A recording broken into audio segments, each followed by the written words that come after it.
Ohm's law, ठीक है, सन 1828 में, कौन सा सन में? सही, सन 1828 में जॉर्ज साइमन ओम, यानी कि एक साइंटिस्ट है, उन्होंने एक लॉ दिया, यानी कि एक नियम दिया, जो कि किनके किनके बीच था, किसी कंडक्टर में फ्लो होने वाली करंट और उसके सिरों के बीच, यानी उसके किनारों के बीच जो पोटेंशियल डिफरेंस है उनमें रिलेशन दिया।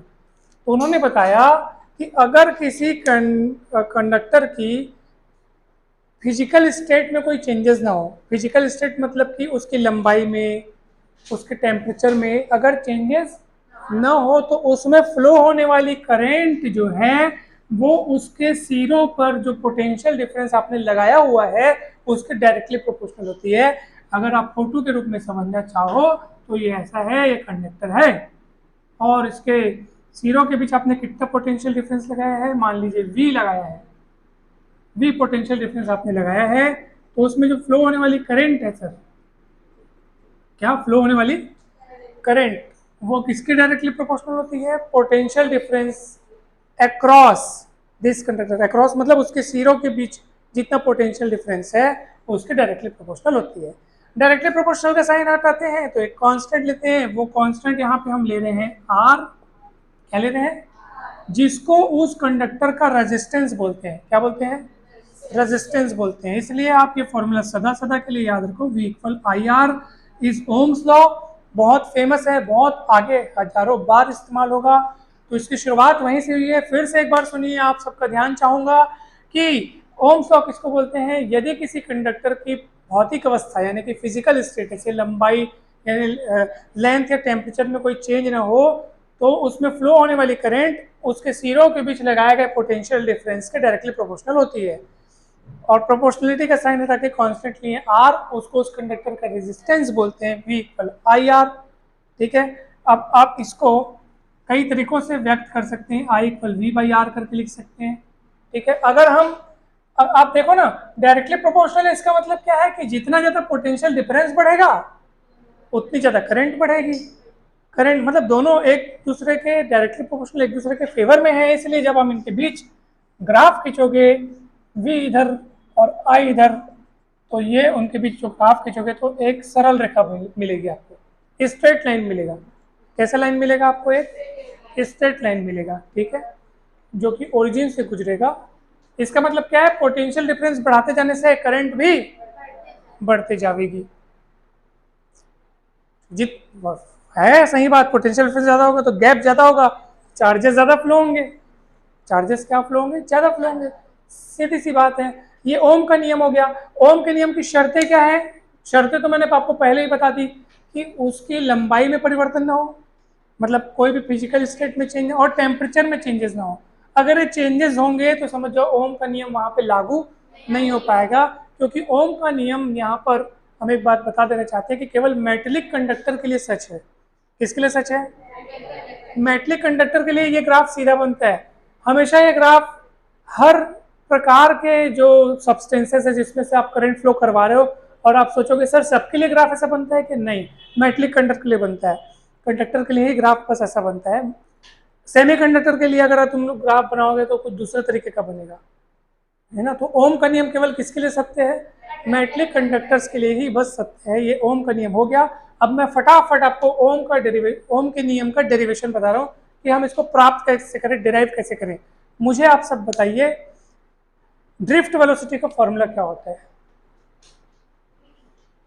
ड्रिफ्ट वेलोसिटी, अच्छा, ओम के नियम का जो डेरिवेशन है उसकी थ्योरी इसी के बेस पे, कि मान लो कोई कंडक्टर है, उसकी लंबाई कितनी है? L है। मान लो कोई कंडक्टर है, उसकी लंबाई L है, उसका क्रॉस सेक्शन एरिया कितना है?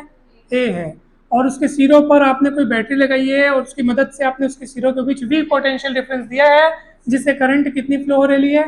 I करंट फ्लो हो रही है। I करंट फ्लो होगी तो अंदर के इलेक्ट्रॉनों को ड्रिफ्ट वेलोसिटी मिलेगी, और उस ड्रिफ्ट वेलोसिटी का फॉर्मूला क्या है मुझे बताइए? Drift velocity VD E tau upon M, और E की जगह अपन क्या रखते हैं पुत्र? V by L. आपको पता है क्या रखते हैं? V by L. एल उस कंडक्टर की लंबाई है, वी पोटेंशियल डिफरेंस जो आपने लगाया हुआ है, और टाउ जो है वो टाइम ऑफ रिलैक्सेशन, और एम अपनी जगह है नीचे, और ये वी डी हुआ। अब मुझे बताओ रिलेशन बिटवीन क्या है, करेंट एंड ड्रिफ्ट वेलोसिटी। बहुत बढ़िया बेटा, बता।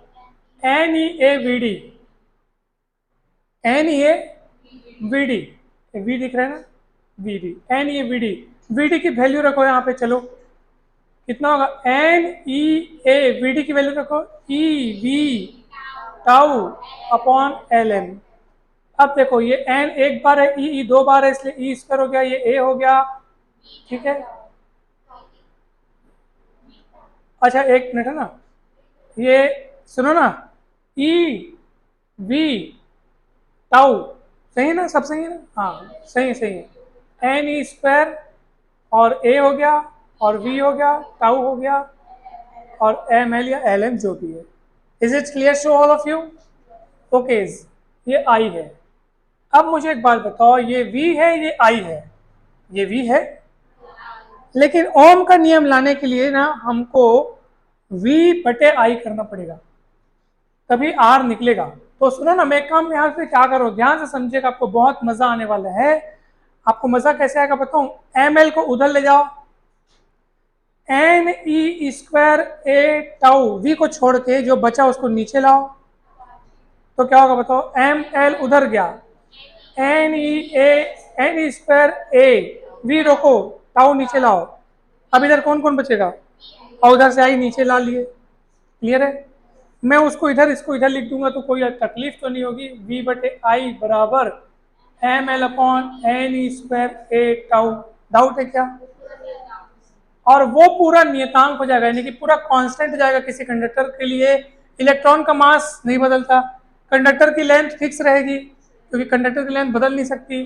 एन क्या है, एकांक, यानी यूनिट वॉल्यूम में number of electrons, unit volume में नंबर ऑफ फिक्स रहेंगे। E charge of one electron fix रहेगा। ए कंडक्टर का क्रॉस सेक्शन एरिया वो फिक्स रहेगा। टाउ रिलैक्सेशन टाइम फिक्स रहेगा। रिलैक्सेशन टाइम क्यों फिक्स रहेगा? क्योंकि हमने ओम का नियम बोलते हुए ये बोल दिया था कि कंडक्टर का टेम्परेचर कांस्टेंट रहना चाहिए। तो बोलोगे सर टेम्परेचर कांस्टेंट वाली कंडीशन आप क्यों लगा रहे हो यहाँ पे? अब उसका कारण सुनो। अगर हम टेम्परेचर कांस्टेंट नहीं रखेंगे कंडक्टर का आप टेम्परेचर बढ़ा दिए, उसको हीट दे दिए, तो हीट, गर्माहट, एनर्जी, इलेक्ट्रॉन बौखला जाएंगे, स्पीड बढ़ेगी, फास्ट भागेंगे, जल्दी जल्दी टकराएंगे। नहीं समझ आया क्या? इलेक्ट्रॉन जब जल्दी भागेंगे तो टक्करें भी क्या होंगी? जल्दी जल्दी होंगी, ज्यादा ज्यादा होंगी। तो रिलैक्सेशन टाइम फर्क खाएगा, क्योंकि रिलैक्सेशन टाइम किसको बोलते हैं अपन?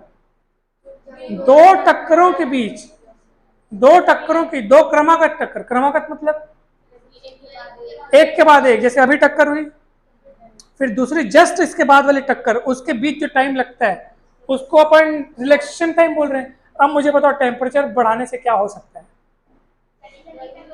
हाँ तो हाँ, टेम्परेचर बढ़ाएंगे तो एक टक्कर के बाद दूसरी टक्कर तुरंत होगी, बहुत कम समय में होगी, क्योंकि उनके पास एनर्जी बढ़ गई है ना। इलेक्ट्रॉन, टेम्परेचर, हीट, एनर्जी, समझो मेरी बात को। तो क्या होंगे? फास्ट भागेंगे, और फास्ट भागेंगे तो टक्करें जो होंगी वो जल्दी होंगी, तो टाइम ऑफ रिलैक्सेशन जो है, समझो पहले मेरी बात को। कांस्टेंट क्यों होगा बेटू? बदल जाएगा ना। टाइम ऑफ रिलैक्सेशन क्या है? दो टक्करों के बीच लगा हुआ समय। अगर इलेक्ट्रॉन सुस्त हैं, एकदम धीरे धीरे चल रहे हैं, तो क्या होगा? एक बार टकराने के बाद दूसरी टक्कर पता नहीं कब होगी, इतना धीरे चल रहा है, ऐसे बोलोगे आप, समझ रहे? तो दूसरी टक्कर होने में समय लगेगा, तो टाइम ऑफ रिलैक्सेशन ज़्यादा रहेगा। और मैं टेम्परेचर बढ़ा दूंगा तो क्या होगा? उनको हीट मिलेगी, एनर्जी बढ़ेगी, तो उनके जल्दी टकराने के चांसेस बढ़ जाएंगे। कॉमन सेंस नहीं है, कॉमन सेंस रखो ना। एनर्जी, आप भीड़ में दौड़ रहे हो तो क्या होगा? जल्दी टकराओगे। वैसे इलेक्ट्रॉन जल्दी दौड़ेंगे तो जल्दी टकराएंगे, तो टाइम ऑफ रिलैक्सेशन जो है फर्क खा जाएगा। इसलिए हम लोग बोल रहे हैं कि कंडक्टर का टेम्परेचर क्या रहे? फिक्स रहे, कांस्टेंट रहे, उसमें परिवर्तन न हो, ताकि टाउ कांस्टेंट रह सके। तो अगर ये सारे चीजें कांस्टेंट रहे तो इन्हीं कांस्टेंट को क्या नाम दिया गया है? आर। और यही ओम का नियम है, V upon I equal R या V equal I R. Clear है? ओम का नियम डिराइव हो गया। क्या कुछ कठिन लगा क्या इसमें? हो गया, इतना सरल था। बहुत सरल है, आप चिंता ना किया करें, बहुत सरल है, बहुत बहुत सरल है।